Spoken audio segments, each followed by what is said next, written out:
Bonjour à toutes et à tous et bienvenue dans ce nouvel épisode du Coup Tordu. Non, je rigole évidemment, on va parler normalement, voilà, dans le Coup Tordu, on est là pour parler vélo, pour parler cyclisme.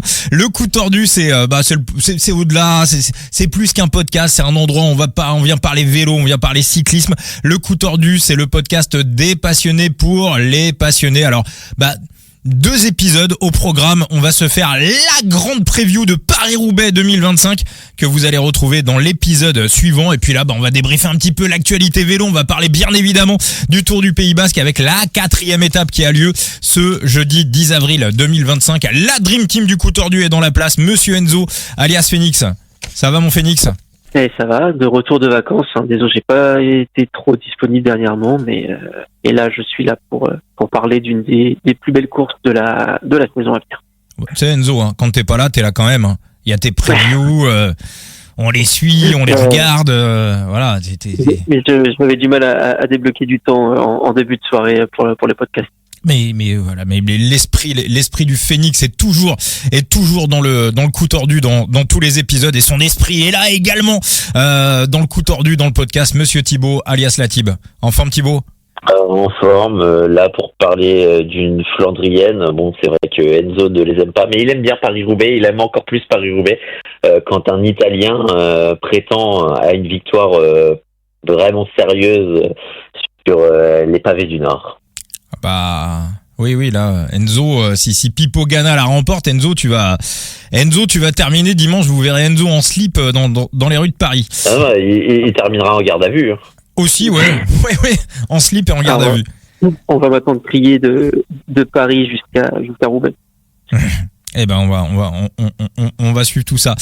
Les gars, actualité vélo. Là il y a de l'actualité quand même. Bon Thibaut, tu vas rappeler un petit peu ce qui s'est passé donc sur cette 3e étape du Tour du Pays Basque. Aramburu, puis Aramburu, re-Aramburu. Qu'est-ce qui s'est passé un petit peu là dans les détails? Pourquoi on lui a retiré sa victoire? Pourquoi on lui a remise? Ça a été un peu n'importe quoi. C'est le foutoir, c'est le bordellement, c'est du feu, du sang, des larmes, et on adore ça. Non, ce qui s'est passé, c'est que dans le final, Aramburu, sur le dernier rond-point, a pris à droite, comme c'était mentionné sur le roadbook et comme son équipe l'avait briefé.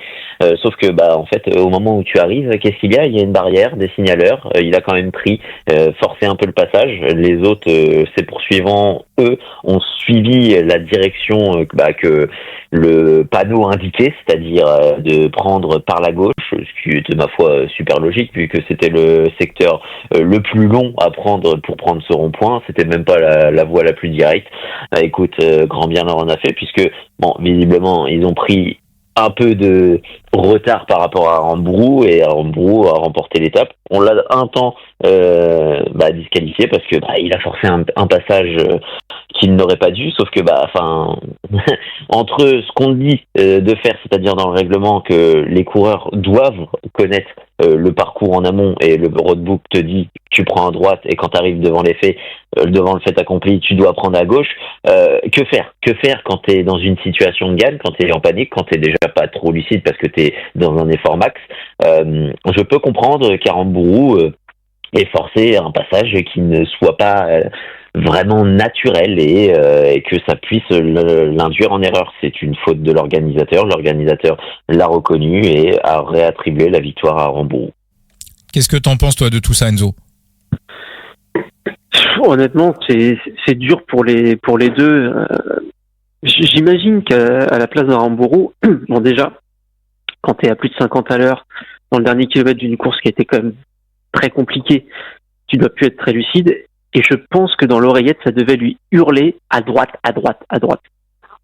Tu le vois qu'il hésite. Si il n'était pas au courant, que ce soit via le roadbook ou dans l'oreillette, qu'il devait tourner à droite, il n'aurait pas hésité. Je veux dire, il aurait bien vu le gros panneau jaune et les 2 bonhommes jaunes en train de lui dire à gauche, à gauche. C'est Aramburu. Mais tu vois... Non, mais d'accord. Je rigole, je plaisante, je blague évidemment. Je blague.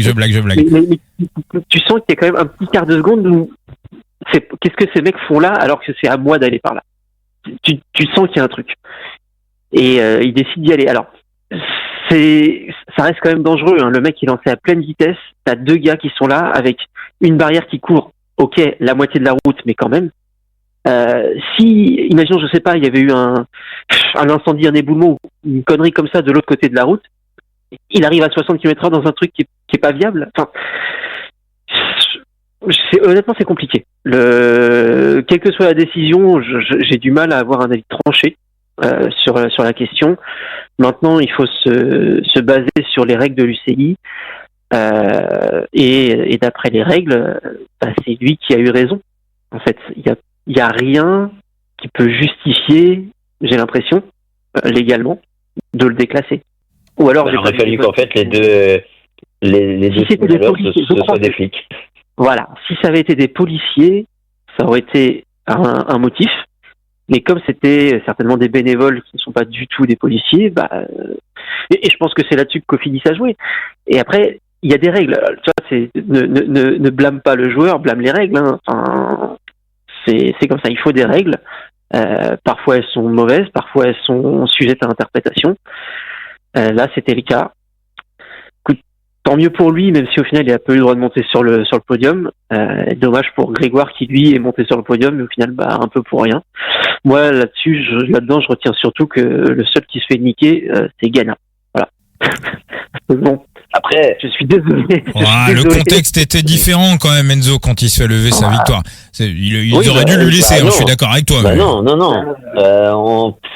On dit quand même dans un cas, on dit quand même dans un cas, c'est aux coureurs de connaître leur roadbook, et puis après on leur dit non, faut qu'ils suivent la signalisation. Faut savoir quoi, tu vois, c'est Jimmy Angoulevent qui est lui-même DS mais qui n'était pas sur place de Cofidis qui le dit. Enfin, si dans une situation tu dis en fait que les coureurs n'ont pas à suivre le roadbook et que de toute façon dans tous les cas ce qui prime c'est la signalisation de l'organisateur, du coup à quoi bon se référer au roadbook et à quoi bon avoir ce point de règlement du côté de l'UCI. Et puis surtout là le jury des commissaires a dit on redonne la victoire parce qu'il y a eu une erreur de l'organisation. Et de mémoire, je crois qu'en Algarve, l'organisation a aussi reconnu une sorte d'erreur de leur part, avec une signalisation qui n'était pas optimale. Mais du coup, dans ce cas-là, pourquoi ne pas laisser la victoire à Ganna ? Enfin, je comprends pas. Je comprends pas la logique derrière. Maintenant, le vrai problème, c'est que de toute façon, les jurys des commissaires ne sont pas les mêmes sur les courses, donc ce sera toujours sujet à interprétation. Donc les règles seront toujours appliquées en fonction de la personne qui dit la règle. C'est comme ça. Et il n'y aura jamais de vraie homogénéité dans les décisions qui sont prises. Après, c'est bien qu'il y ait des jurisprudences quand même. Oui, bien sûr. Mais alors, après, dans le fond, peut-être même tant mieux qu'ils aient décidé de dire que le roadbook prime. Parce que là, sinon, on te donne un truc avec un livre avec le parcours exact, mais ça vaut rien au final, et puis tant pis pour toi si ça change. Non, je sais pas. C'est beaucoup plus compliqué que noir ou blanc là cette situation. Voilà, l'organisation a merdé, ça c'est clair et net. Parce qu'en changeant le final comme ça, d'une c'est dangereux pour le coureur et pour les bénévoles, c'était très dangereux.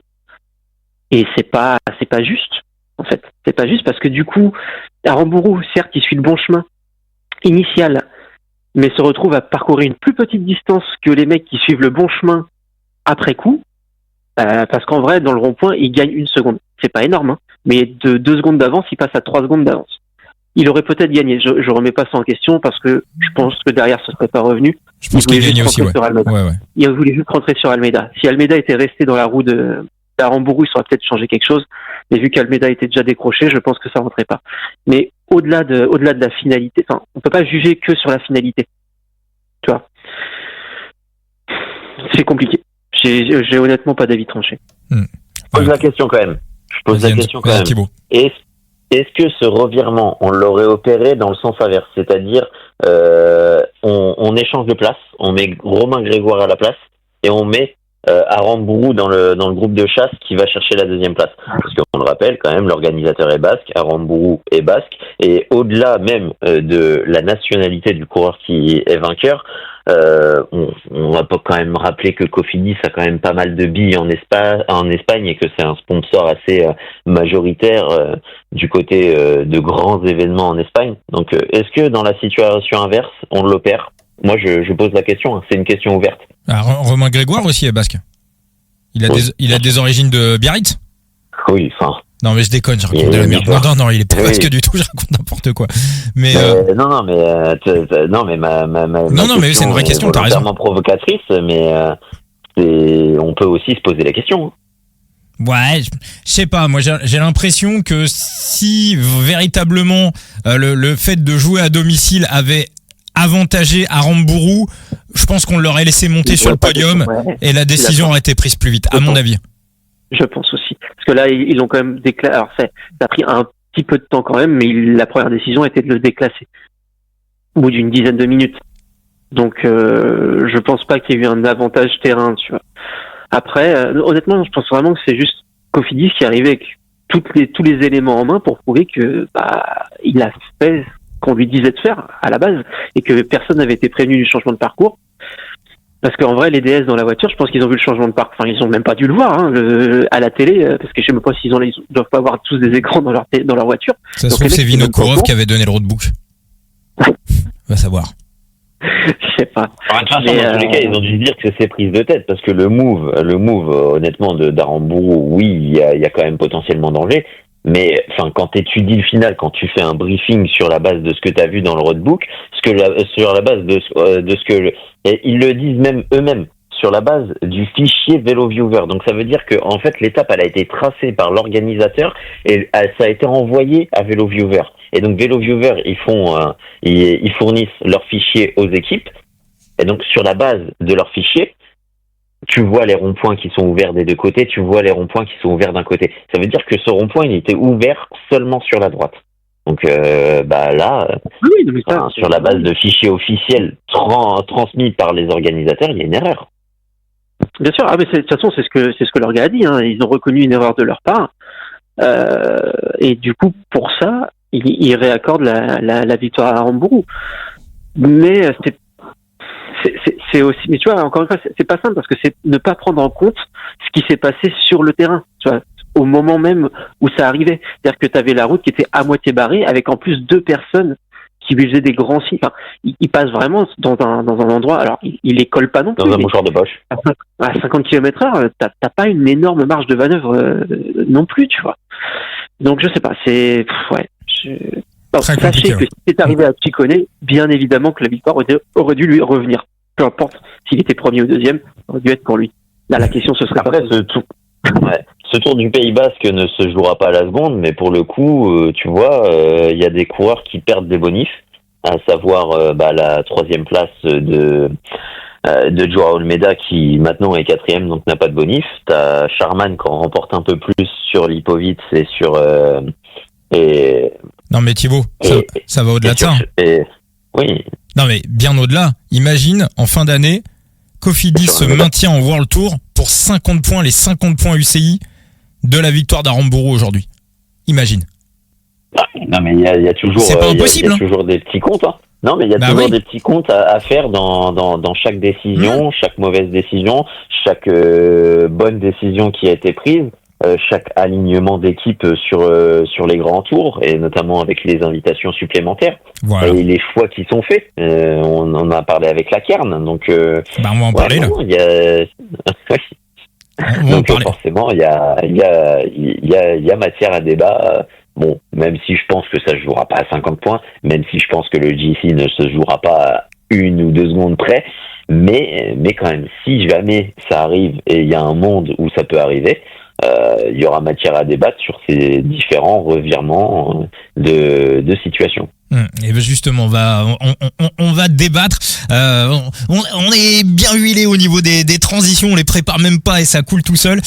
Donc voilà, on l'a su vendredi dernier, les wildcards pour la Vuelta 2025, c'est la deuxième actualité vélo dont je voulais qu'on parle tous ensemble dans le coup tordu. La Q36.5, la Cara Rural et la Burgos qualifiées pour la prochaine Vuelta. Alors tout le monde a dit oui, c'est normal, il y a une sorte de tournante entre Euskaltel, Cairn Pharma, donc la Cara Rural et Burgos. On rajoute la Q36.5 et malgré les résultats de la Cairn en 2024, on n'a pas voulu véritablement déroger à la règle. Sauf que Thibaut, il y a quelque chose dont absolument personne, je dis bien personne, n'a parlé dans la décision des organisateurs de la Vuelta de ne pas inviter la Kern Pharma. Et Thibaut, tu vas nous expliquer pourquoi c'est quasiment la mise à mort de l'équipe. Ça implique que potentiellement, avec le classement UCI, est-ce que l'année prochaine ils seront invités sur un grand tour? S'ils sont pas invités sur un grand tour, est-ce que ça encourage? Mais de toute façon, c'est la base même. C'est pas que pour la Kern, c'est de la base même de ces invitations pour les grands tours, pour le top 30.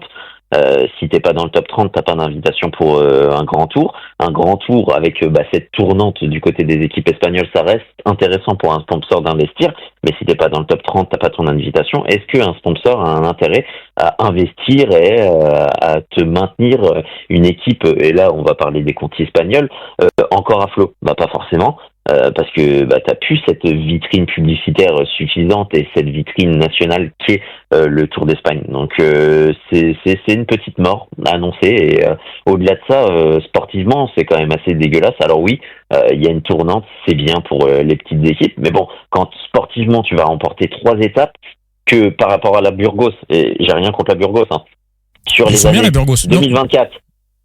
Oui, de quoi? Ah non, pour moi, la Burgos est légitime. C'est ce qui va pas, c'est Q36.5. Oui, on peut en parler, mais par exemple, je vais me baser sur les Conti espagnols, sur cette tournante, et je viendrai après sur les autres équipes qui sont invitées. T'en fais pas. Par rapport à la Burgos, est-ce qu'on est plus méritant, alors que en termes de points UCI, on a fait plus de points UCI sur l'année 2024 et 2023, qui comptent pour la montée avec l'année 2025? Non. Actuellement, on est peut-être en dessous de la Burgos, mais ça reste que l'année 2025, et au global, on est au-dessus. Donc sportivement, techniquement, on la mérite plus. La Cararoual, je voudrais pas venir dessus, mais quand même, sur les dernières années, elle a été quand même un peu impliquée dans l'affaire Ménard, le médecin qui a été pris dans quelques affaires de dopage, dont des coureurs de la Cararoual qui ont été un peu mis en avant. Donc rien que sur cet aspect-là, et c'est un aspect moral, est-ce que t'es plus méritant que la Kern Pharma? Je suis pas sûr. Et puis après, à coup de billets pour avoir des superstars, est-ce que moralement c'est beaucoup plus acceptable d'empiler le fric pour avoir son invitation? Je suis pas sûr. Et là, on peut parler des autres équipes qui ne sont pas des équipes Conti espagnoles, comme tu le mentionnais. Enzo, toi en plus t'avais fait les comptes, le nombre de points qui avait été, parce que pour que tout le monde comprenne bien, pour pouvoir faire un grand tour en 2026, vous l'avez compris, faut faire partie du top 30 UCI sur l'année 2025. Et Enzo, toi je crois que t'avais fait la comptabilité du nombre de points récupérés par la Kern Pharma sur la dernière Vuelta. 1400 et quelques. Voilà, c'est toi Thibaut qui avait fait vous aviez fait tous les deux les comptes. Voilà. J'ai même pas eu le temps de te dire, non c'est pas moi. D'accord. Mais tu as vu que Thibaut avait fait les comptes. Donc voilà, donc ça veut dire qu'on retire potentiellement. C'était pas moi, c'était les pédales douces, on en parlait en privé. Il avait fait le compte précis, c'était 1400 et des bananes 1452, je crois, un truc du genre. Bon, on embrasse les amis de la pédale douce, mais voilà, donc ça veut dire qu'on retire une manne de points. Là, je vois il y a des managers de Side Limit là qui attaquent la journée, qui ont mis la voiture ou qui s'endorment avec le podcast, qui ont plein de cartes de la Kern Pharma, qui sont en train de pleurer. Alors après, on dit pas que la Kern Pharma va s'arrêter, mais effectivement, l'intérêt du sponsor est complètement limité, parce que le fait de pas avoir cette manne de points sur la Vuelta va rendre la mission extrêmement compliquée pour la Kern pour faire partie du top 30 UCI. Et donc, est-ce que le sponsor va vouloir continuer sans l'exposition d'un grand tour? Ça, on n'en sait rien. Il va y avoir. On a déjà le problème actuel. C'est pas avec les Conti espagnols, mais par exemple, regarde avec ce débat autour du sponsor Total qui pourrait bifurquer vers une autre équipe. C'est pas pour rien. C'est que le sponsor Total, il veut une vitrine, et que actuellement, avec le classement des Total, t'es même pas sûr d'avoir ton invitation pour le World Tour l'année prochaine. Déjà, t'en as même plus sur les monuments. Ils sont dans les clous là pour l'instant. C'est compliqué. Ils sont dans le top 30. La vitrine, ça reste le Tour quand même. Après, mais t'es pas garanti. T'es pas garanti présentement l'année prochaine d'avoir ton invitation pour le Tour de France. Ils sont quand même pas mal. Oui, Enzo. Si on prend le problème sous un prisme un peu plus large. Là, on parle des équipes en elles-mêmes, des équipes qui sont en voie de disparition, la Kern, ceci, cela. Mais si tu prends à l'échelle du cyclisme national espagnol, ou même du cyclisme national italien qui est encore un peu plus compliqué. J'allais y venir, ouais. Mais en fait, l'association de malfaiteurs ASO-UCI va littéralement tuer le cyclisme professionnel italien et espagnol s'ils continuent comme ça, avec leur coût du top 30. Plus à augmenter d'une wildcard sur les grands tours, mais à la donner à l'équipe qui a le plus d'argent, alors que, je suis désolé, tu t'en donnes une de plus, qu'est-ce que tu as besoin d'aller prendre Q36.5 ? De toute façon, avec déjà une invite pour le Giro. Voilà. Ils ont déjà un grand tour. Ces mecs-là vont passer de 0 grand tour dans leur vie à 2 grands tours dans la même année parce qu'ils ont un gars qui s'appelle Pidcock, qui a jamais rien fait sur un grand tour de sa vie. C'est lunaire. C'est sincèrement lunaire. Il a fait une belle descente, il avait gagné l'Alpe d'Huez. Je suis pas trop d'accord sur cette formulation quand même, de association de malfaiteurs ASO-UCI. Si on prend le comparatif quand même, ASO c'est le parrain et l'UCI c'est un peu plus le dealer du coin qui va avoir piqué de la thune au parrain, et le parrain est en train de lui mettre un ultimatum, sinon c'est une balle dans ta tête. Non, mais tu vois, il y a quand même un qui a beaucoup plus de moyens de pression sur l'autre, et c'est les finances qui ont le moyen de pression sur le pouvoir. C'est pas nouveau que ASO est beaucoup plus important que l'UCI. Mais non, blague à part, si tu prends le coût du top 30 UCI, l'année prochaine, il n'y a rien qui certifie que Bardiani, Polti et Vini Fantini soient dans le top 30. C'est-à-dire qu'on pourrait se retrouver pour la première fois depuis probablement jamais, sans aucune équipe italienne sur le Giro. Il y a des gens qui disent oui, mais ils ont qu'à être meilleurs. Mais mon grand, tu veux faire quoi? Être meilleur de quoi? Genre, t'as des sponsors suisses qui arrivent avec 20-25 millions sur la table, et des sponsors italiens qui ont 4 millions. Genre, tu peux faire autant d'efforts que tu veux, tu retires le peu de visibilité à ces équipes, bien évidemment que personne va mettre de l'argent. Enfin, faut arrêter de croire que c'est que le mérite sportif, hein. Le mérite sportif, j'ai pas envie de dire que ça n'existe pas, parce que quand même, mais quand tu regardes les équipes Pro Tour qui performent le plus, il n'y a pas de secret, hein, c'est celles qui ont le plus de pognon. Sur le World Tour, ça doit peut-être différer, et encore, celles qui ont vraiment beaucoup d'argent, elles trustent le podium, il n'y a pas de secret. Mais en Pro Team, c'est encore plus, l'écart est encore plus violent. Quand tu vois Uno X et Q36.5 qui doivent tourner à 20 millions de budget, et Tudor à 25 millions, c'est des budgets d'équipe de World Tour, ça. Oui. Tu peux pas rivaliser. Enfin, qu'est-ce que tu peux faire? C'est pas possible. Les pro teams espagnols, si elles commencent à plus être invitées sur la Vuelta parce que on va préférer inviter Tudor et Q36.5, ça va arrêter de mettre de l'argent aussi, parce que pourquoi mettre de l'argent si on peut même pas aller sur le Tour national? Non, mais Enzo, non, mais voilà, j'allais te lancer là-dessus, et t'y as été sans que je te pose la question. Mais la Bardiani, enfin voilà, sur ces différentes entités, ça fait quoi, 40 ans qu'on les a tous les ans sur le Giro à peu près, hein? Je crois que Bardiani c'est 43 ans. Ouais. Si je dis pas de bêtises. Ouais, donc c'est encore, ça remonte encore plus loin que Jean-René Bernaudot pour le Tour de France. Pour l'instant, la Bardiani n'est pas dans le top 30. On voit que ça commence à paniquer. Là, par exemple, ce week-end, il y a la classique de la région de Calabre, qui est, on est d'accord, hein, plutôt une classique pour les jeunes. Bon, qui on envoie? Pipo Fiorelli, qui a 30 ans. Donc ça veut dire que si t'as 2 points UCI dans la poche, si on te croise, on te les prend, quoi, tu vois. Alors qu'habituellement, tu vois, c'est plutôt un truc. Moi, je m'attendais à avoir Pipo Turconi qui a gagné une belle course le week-end dernier. Donc, on va vraiment chercher. On voit que ça panique un peu, et la Bardiani a vraiment intérêt à faire un gros Giro. Et finalement, pour aller encore plus loin que ce que tu dis, Enzo.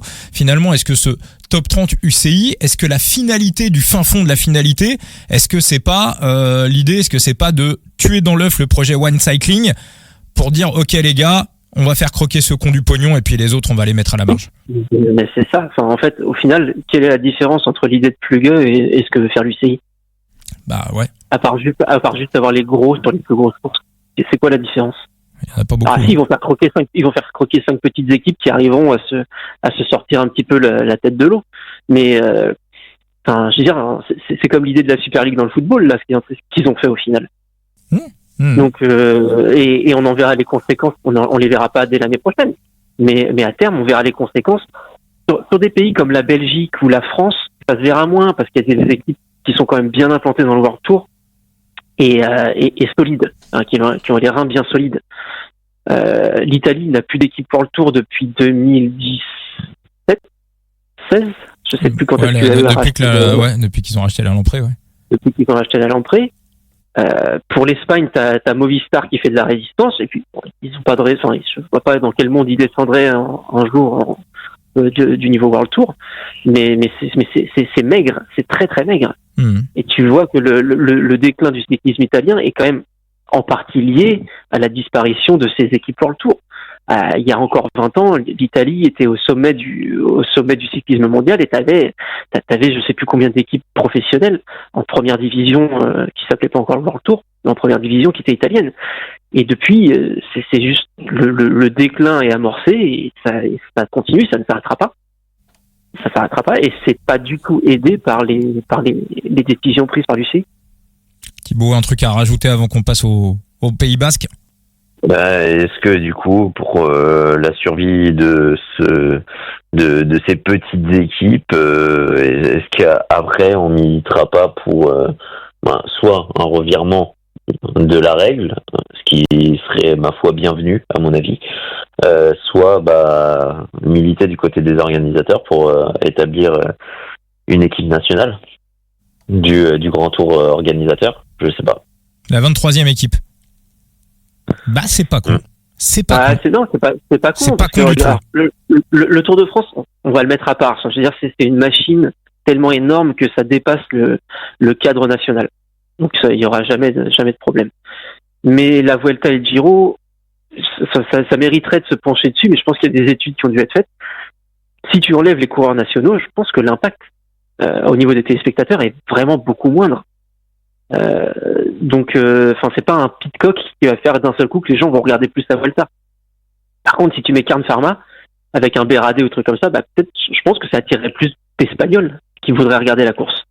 Pareil pour le Giro. Le Giro, tu fais un Giro sans équipe italienne. Alors déjà d'une, tu n'auras pas beaucoup d'Italiens sur la course. Et à moins d'avoir du Pogacar, du Evenepoel, du Roglic ou du Vingegaard au départ, les gens vont se dire rien à foutre, tu vois. Il n'y a pas de coureurs nationaux, il n'y a pas de superstars. Ça va pas attirer les foules. C'est vrai, on risque, si on a pu ces fameuses Conti Pro pour aussi faire un petit peu le show sur les débuts d'étape, les frères Baïs, les Samuele Zuccarato, les Manuele Tarozzi, des Iban Ruiz, des mecs prêts à tenter le tout pour le tout dès le début des étapes. On risque aussi d'avoir ces fameuses étapes somnifères, encore plus somnifères que somnifères, où sur des étapes de plat, on va avoir des pelotons compacts et il va rien se passer. Voilà, il va rien se passer, on va gober les mouches, même l'Inter Giro, ça n'intéressera personne parce que les équipes pro team seront pas là pour ça, celles qui seront qualifiées. Donc voilà, écoutez, je crois qu'on a fait un beau petit tour de tout ça. On passe sur le Pays Basque avant de passer à Paris-Roubaix. Vas-y. Vas-y, mais j'ai pas du tout étudié, donc je vais vous laisser la main, honnêtement. Enzo, toi t'as... Moi je suis comme Enzo sur certaines courses, je suis en simple suiveur. Bon. Enzo, toi, tu as étudié le parcours parce qu'on rappelle qu'il y a des previews quotidiennes sur ton site The Big Gear. Donc, on y va pour le parcours de cette 4e étape du Tour du Pays Basque 2025. Yes. Alors, on va avoir une étape quand même un peu plus simple que ce qu'on a eu hier. Ça va grimper encore un petit peu, mais ça va être plus vallonné que montagneux. Par contre, dans le final, on va avoir une vraie grosse difficulté. T'as 3,5 km à 10%. Pardon, non, vas-y, excuse-moi, je pensais que j'avais coupé le micro. Je pensais que j'avais coupé le micro. Non, je croyais, j'ai appuyé sur le mauvais bouton. J'ai bouffé des frites avant le podcast et je pensais que j'avais coupé le micro, quoi. Ah ouais. Vas-y, tu sais quoi? Vous savez quoi, les gars? On va la laisser. Parce qu'on est authentique. Si on la laisse, on la laisse, on assume. On est comme ça dans le coup tordu, on assume. Voilà. Le podcast où ça rote. Non, je suis désolé les gars. Je suis désolé, amis auditeurs du coup tordu. Je vous promets que voilà, c'est la première. Je vais mute le temps de finir mon fou rire. Non, on la laisse. Vas-y, continue Enzo. Du coup, dans le final, tu vas voir la côte d'Izoua. Pardon pour la prononciation, qui fait 3,5 km à 10%, mais la portion la plus raide, c'est vraiment 2,8 km à plus de 13%. Et là, comparé à aujourd'hui, à la 3e étape, on va vraiment être sur une dans une côte de grimpeurs. On va passer les 10 minutes d'ascension. Donc aujourd'hui, on a pu voir Aramburu, Charman et Grégoire limite presque les plus forts, en tout cas sur le sommet de la dernière côte. Demain, je pense que ça va être trop long pour eux. Bon, Aramburu, j'en suis quasiment certain. Grégoire, Charman, ça devrait pouvoir s'accrocher un peu plus, mais je pense qu'au final, ça va céder. Et demain, j'ai vraiment plus le sentiment qu'on sera sur une bataille entre les leaders, et notamment entre ceux qui ont paru être les 4 plus forts, Lipovic, Almeida, Mas et Skelmos.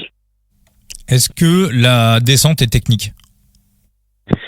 Alors, la descente, laisse-moi juste ouvrir le fichier, parce que je l'ai plus en tête.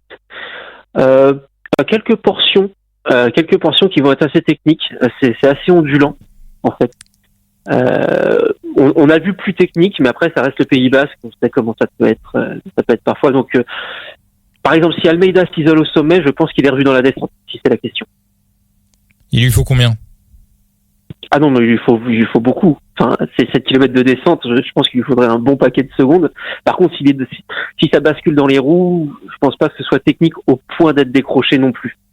Tu vois, un bon descendeur récupère du temps. Un petit groupe, un Almeida ne perdra pas les roues du groupe dans lequel il sera. Au niveau de la météo, beau temps. 20 degrés, vent d'est, mais plutôt modéré, en dessous des 10 km/h.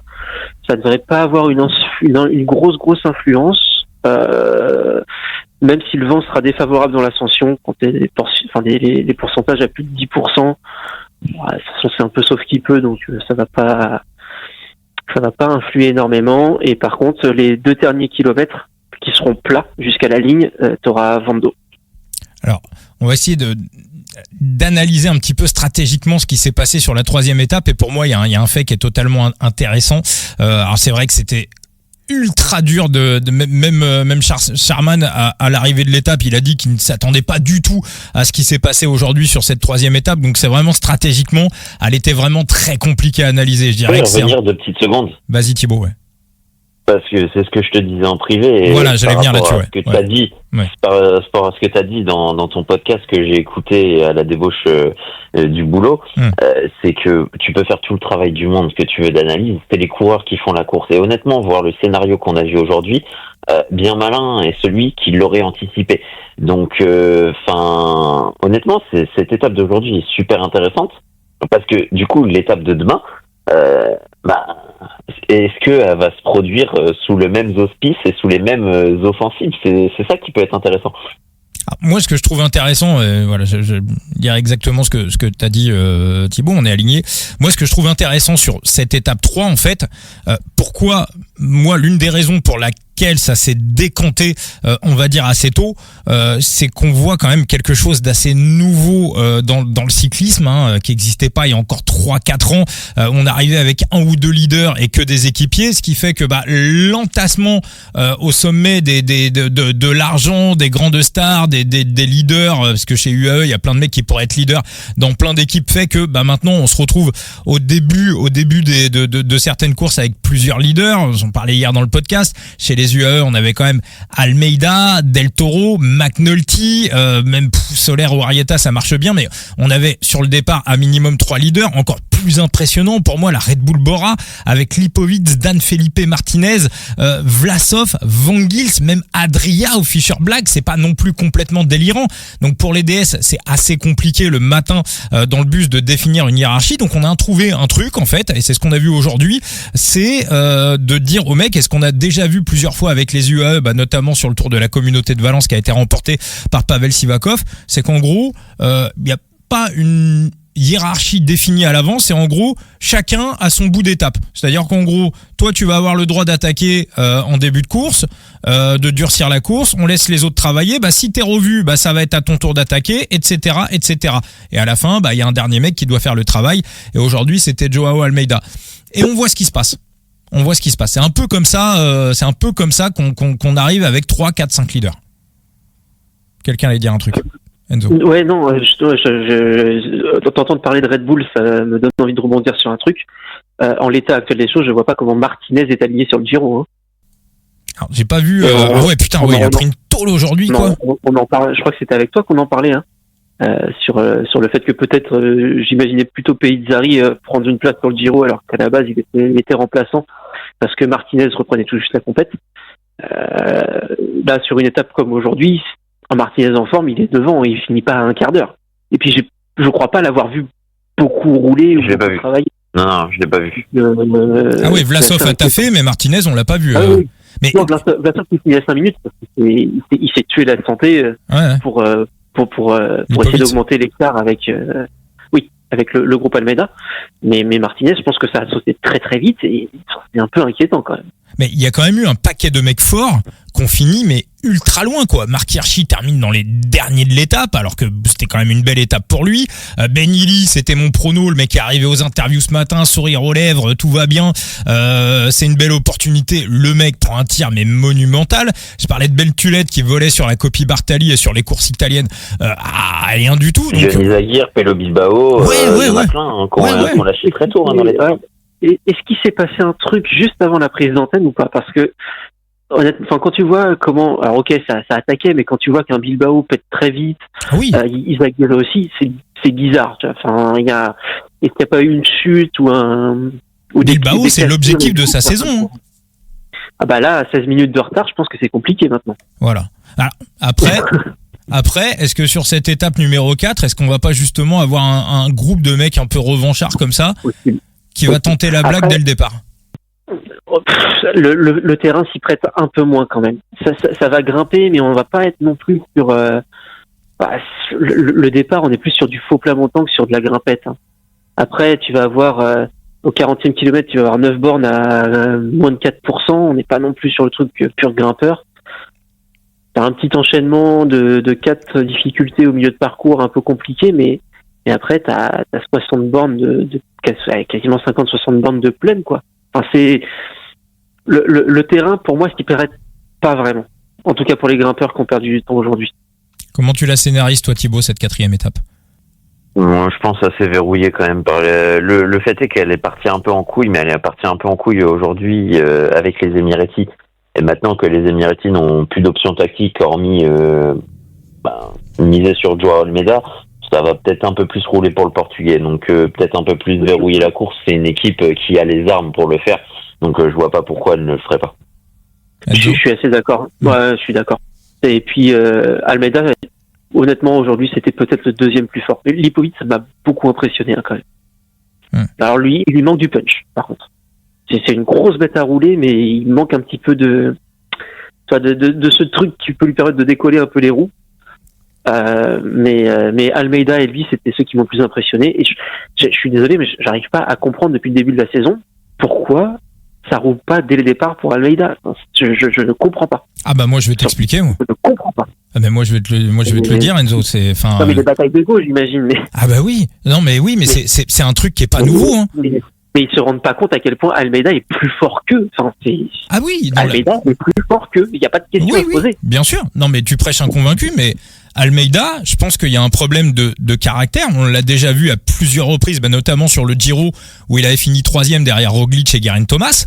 Quand on lui posait la question sur les premières étapes, il disait que les mecs pouvaient aller dans les échappées, que chacun pouvait avoir sa chance, alors qu'il était quand même parmi les favoris. Il n'y a pas un leader. Il y a pas Pogačar, Roglic, il n'y a pas un leader qui parle comme ça. Et moi, je pense simplement que dans l'équipe en elle-même, je pense qu'il est trop gentil. Un mec comme Ayuso, tout le monde le déteste, mais tout le monde le déteste. À ce qui paraît, je suis pas au sein de l'équipe UAE, mais à ce qui paraît, il est pas forcément très très bien vu par ses équipiers parce que il veut gagner. Alors après, faut aussi quand on est un grand leader, faut aussi savoir faire croquer les équipiers. Faut être altruiste, faut pas être un mec ultra méga perso. Mais moi, je pense que Almeida, c'est les jambes d'un leader avec l'esprit d'un équipier, et ce qui fait que les mecs ont un peu de mal à, on va dire, se mettre véritablement au diapason pour lui, en tout cas au départ d'une course.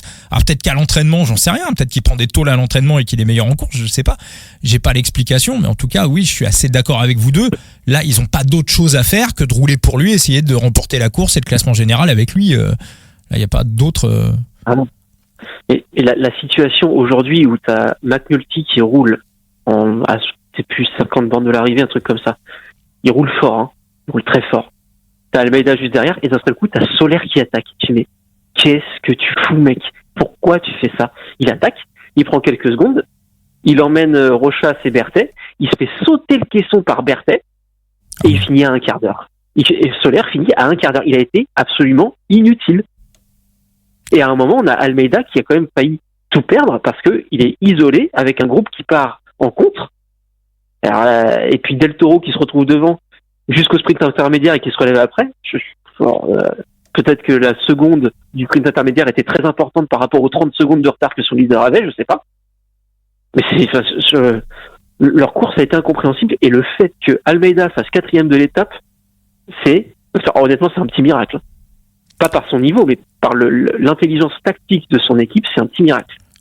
C'est ce qu'on voit depuis des années. Quand le grand patron n'est pas là, tactiquement, c'est le bordel. Mais l'écart avec Berthet au moment où les deux groupes sortent, il est affiché à 1 minute 40. Hein. Ah ouais, donc là, bon, là ils ont pas. Mais on en reparlera quand même de tout ça pour le Giro, parce que encore une fois, quand le grand patron n'est pas là, faut s'organiser. Hein. Et on voit quand même beaucoup de 10 masterclass tactiques. On peut vraiment en énumérer pas mal au niveau des Émiratis quand Pogačar n'est pas là. On va passer, on est tous unanimes sur le scénario, un scénario GC, classement général, avec donc une ascension finale dont le com est de 11 minutes. On va passer sur la partie des pronostics. Thibaut, je vais aller vers toi. Quel est ton prono pour cette 4e étape du Tour du Pays Basque 2025 ? Sur la base de ce que j'ai vu, j'ai envie de partir sur une petite folie, parce qu'il y a quand même l'espace pour une jonction et un petit sprint en comité réduit. Je sais pas si Enzo partira sur ce scénario-là. Alors moi, mon prono, il va être osé, il va être épicé. Je partirai sur un top 10 de Louis Barret. Ah, c'est vrai qu'il est chaud là en ce moment. Il avait l'air fort, ouais. Il est chaud, il avait l'air pas mal au pied. Il était dans le groupe Almeida. Il finit peut-être un peu loin après. Mais là, avec ce potentiel regroupement, cette montée qui sera peut-être un peu moins explosive qu'elle ne l'a été au pied, avec le rythme de Terrada qui se sera fait péter le caisson, ça me plaît bien, hein, si on a le Louis Barret un peu du trophée Oleguia. Alors, je rappelle que jouer avec excès comporte des risques, hein, pour ceux qui mettent de l'argent. Surtout jouer en management. Honnêtement, vu que je l'ai pas parié, du moins en pré-live, il y encore les top 10 ou pas là-dessus? Parce que si ça y était pas, c'est encore mieux, tu vois, parce que ça reste vraiment le pronostic pur, et il y a même pas de pari à conseiller là-dessus, et moi ça me va très bien. Ouais. Écoute, on a les cotations sur le Boukref, donc en fonction de ce qu'on imagine pour Louis Barret est à 751 pour la victoire. Donc on peut imaginer que. C'est pas sur le GC là. Vainqueur final. Non, il est à 151 pour la victoire. Je vais regarder vite fait. Ouais. Donc on peut avoir un petit top 10 à quoi, 8-10 à peu près. Ouais. Aux alentours. Pas non plus, pas non plus folichon au vu du field qui a un peu devant lui techniquement, et puis des opportunités un peu tactiques avec certains coureurs qui auront perdu énormément de temps, bizarrement. Donc soit c'est une méforme qui se confirmera, soit c'est une opportunité d'offensive pour eux, et s'ils sont là dans le groupe demain, ils seront forcément dangereux. Donc ça remet quand même pas mal de monde dans le jeu. Alors je vois quand même peut-être un peu court, tu vois, 8. Je vois les évolutions quand même sur le Boukref. Joao Almeida était sorti vainqueur à 4,5, la cote est remontée à 6. On a Aramburu qui était deuxième favori à 8, la cote est descendue à 7. Moi, à la vue de la longueur de la dernière ascension, je suis d'accord. En fait, alors vraiment il y a un truc. Ouais. Ou alors ça se regarde et il fait une descente de fou, mais il bascule avec 30-40 secondes. Mais pour moi, l'ascension de ce jeudi est vraiment dure. Donc je pense qu'il y a des values à prendre parce que si on prend le classement des bookmakers, Almeida à 6, ça c'est cohérent. Aramburu à 7, pour moi ça dégage. Lipovic à 8, c'est dans le jeu. Romain Grégoire à 8, je le mets pas dans le jeu pour la victoire. Thibaut Nice à 11, quand on pense qu'aujourd'hui il était, on n'en a pas parlé de ça aussi, hein, mais sur cette étape 3, il était annoncé vainqueur à 2,50. C'était l'ultra favori de l'étape. Il finit 150e. Maxi à 15, même s'il va pas finir très loin, j'ai aussi tendance à le sortir. Skelmose, je le mets dedans. Van Gils, je le mets dedans. Axel Laurence, j'ai aussi tendance à le sortir. Ben Illy, si ça le fait, c'est en échappé. Terrada, je le mets dedans. Schmid, Bilbao, Only, Soler et Henrik Mas. Henrik Mas qui pour moi est dans les 3-4 favoris de l'étape. Il est à 41. Je suis halluciné. Podium Mas. Bah ouais, c'est mon prono moi. Il est sur mon podium déjà. Ouais. Je suis aussi là-dessus. Alors, toi Enzo, c'est quoi ton pronostic pour cette étape? Moi, c'est le groupe de 4 qui joue la victoire. Les 4 plus forts. Tu les regardes aujourd'hui, c'est ceux qui ont jamais quitté les premières positions. Si la côte avait été plus longue, je pense qu'ils auraient pu s'isoler. Almeida, Lipovic, Skelmose et Mas. Ils étaient clairement au-dessus. Et demain, l'ascension va être beaucoup plus longue. Il va falloir que le rythme soit élevé. Ça va parfaitement leur convenir. Les 3 aiment les gros pourcentages. Les 3 sont de très bons grimpeurs. Après, au sprint. Skelmose large. Moi, je mets Almeida. Hein. Almeida en 2, mais Thibaut. Le seul avantage qu'a Skelmose, c'est que c'est un raton. Du coup, il va peut-être arriver plus frais. Mais au sprint, aujourd'hui, Almeida, il fait podium du sprint du peloton, hein, derrière Aramburu. Alors, il fait 4. Mais il est là, hein. Qui c'est qui fait derrière Charman et Grégoire, il est là, c'est lui. Ouais. Non, mais attention, oui, il a aussi une belle pointe de vitesse. Hein. Pour moi, ça joue. Ouais.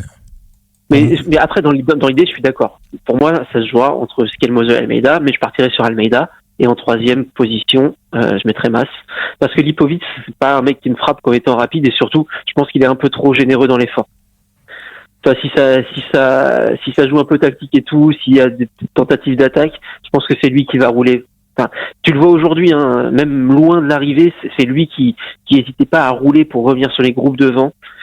Je pense qu'il pourrait faire un petit peu trop d'efforts et en manquer un peu dans le final. Donc si je devais donner un podium... Il y a un truc qui me fait tiquer aussi. Hein.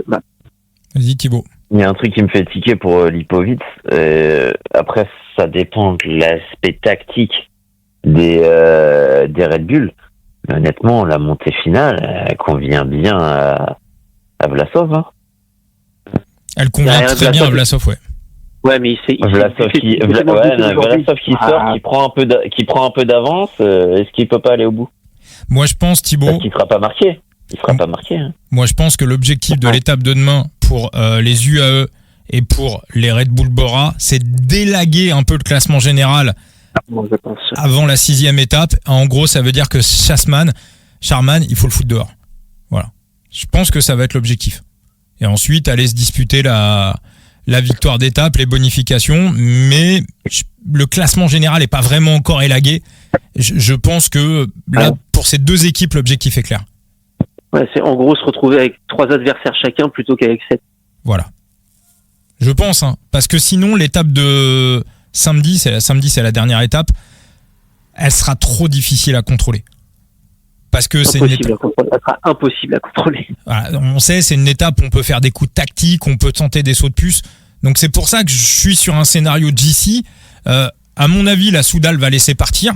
Parce que c'est pas leur intérêt que les gros se jouent les bonifs.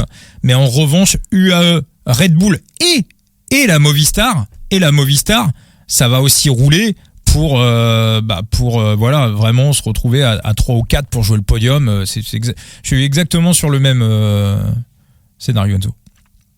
Après, moi, j'ai été un petit peu déçu aujourd'hui dans le final par Buitrago. Alors, c'est peut-être les conséquences de sa chute sur Paris-Nice. Hein. Il est peut-être pas encore à fond. Parce qu'en vrai, normalement, il est là. Aujourd'hui, s'il avait été là, je pense que demain, c'était mon favori.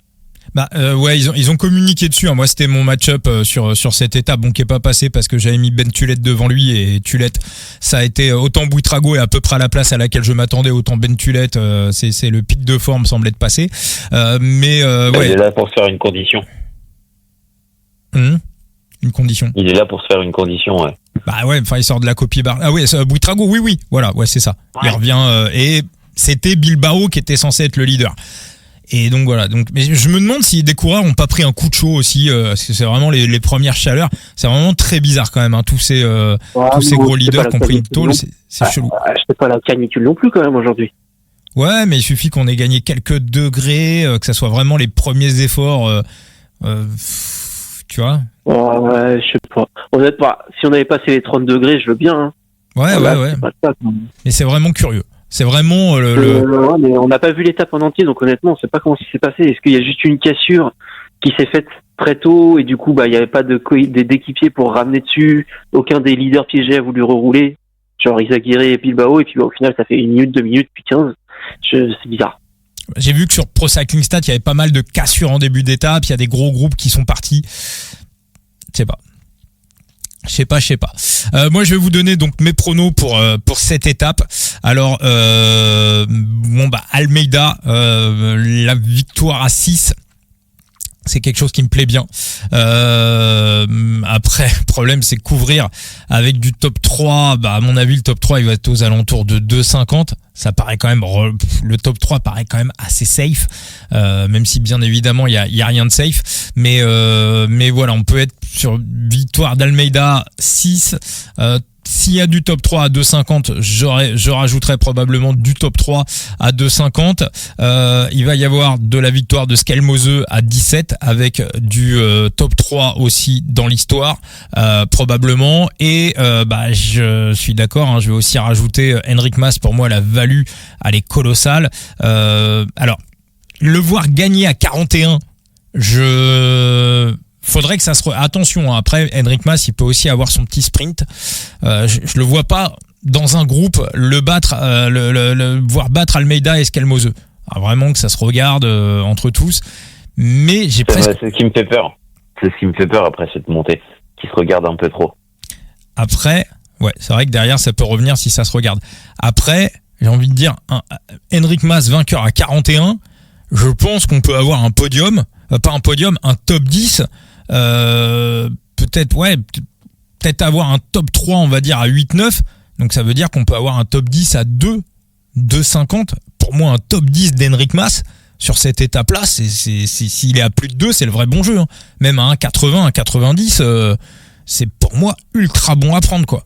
Donc voilà, j'ai pas encore vu toutes les cotations, donc c'est un peu compliqué de me positionner parce que là vraiment les codes vont vraiment jouer sur le choix définitif, mais c'est sûr, il y aura de la victoire de Skelmose et du top 3 de Skelmose, c'est sûr, il y aura de la victoire d'Almeida et il y aura probablement du top 10 pour Enric Mas et probablement du top 3 pour Enric Mas et voilà. Compliqué de vous donner les pourcentages de bankroll. Je vous les mettrai sur le X, sur le Twitter du coup tordu avant la course. Mais voilà, ça sera à peu près les angles. Thibaut, t'as regardé les match-up ? Non, mais par contre, en cas de montée très sélective, au vu de là, je suis en train de l'explorer sur Velo Viewer. Non, je suis d'accord. Ça peut être un très bon jeu en tant que top 3. Ah oui. Il n'y a pas regroupement derrière. Voilà. C'est vraiment si ça verrouille, mais on est typique dans ces ascensions du Pays Basque. Et on sait que généralement ça part entre bons grimpeurs. C'est ce qu'on avait vu d'ailleurs. Hein. Regardez, il y a eu cette étape-là en 2017 et on avait que des grimpeurs. C'est bon, j'ai mon match-up. Alors, dis-moi. Vlasov devant Del Toro. Hein. C'est pas une montée typée Del Toro, c'est beaucoup plus une montée typée Vlasov. Vlasov, je le vois terminer son boulot pour au pire Lipovic après Del Toro pour Almeida et quand bien même j'ai même pas l'hypothèse que Vlasov on l'autorise à jouer sa carte, hein, donc c'est une montée qui lui correspond bien, il peut s'envoler vers une victoire. Je sais pas, moi c'est pas un match-up que je mets totalement à l'avantage d'Isaac Del Toro. Bon, 2,75, voilà, pour ceux qui sont intéressés. 2,75, c'est la cote de Vlasov. Et un grand merci à vous tous pour cet épisode du coup tordu, le 271e. Alors vous restez connectés sur les plateformes de podcast, puisque dans l'épisode suivant, alors ceux qui sont sur YouTube, voilà, on va faire une petite manip et passer à l'épisode suivant, puisque vous allez immédiatement retrouver un 272e épisode du coup tordu, qui celui-ci sera consacré à Paris-Roubaix 2025. Et je vous rappelle bien évidemment que vous retrouvez les previews d'Enzo sur son site The Big Gear, son compte Twitter X Analyste Phoenix, Thibaut également sur son compte X qui s'appelle Thibaut Chambre. Et puis vous pouvez prendre quelques secondes également pour nous mettre des petites notes sur Apple Podcast, sur Spotify, des 5 étoiles, ça fait toujours plaisir. Laissez des petits commentaires qui font du bien, parce que ça nous fait aussi monter dans les algorithmes, des podcasts, des plateformes de podcasts, et puis présent sur tous les réseaux sociaux, Facebook, Twitter, Instagram et X, le coup tordu, ainsi que TikTok. Allez, à tout de suite pour l'épisode consacré à Paris-Roubaix.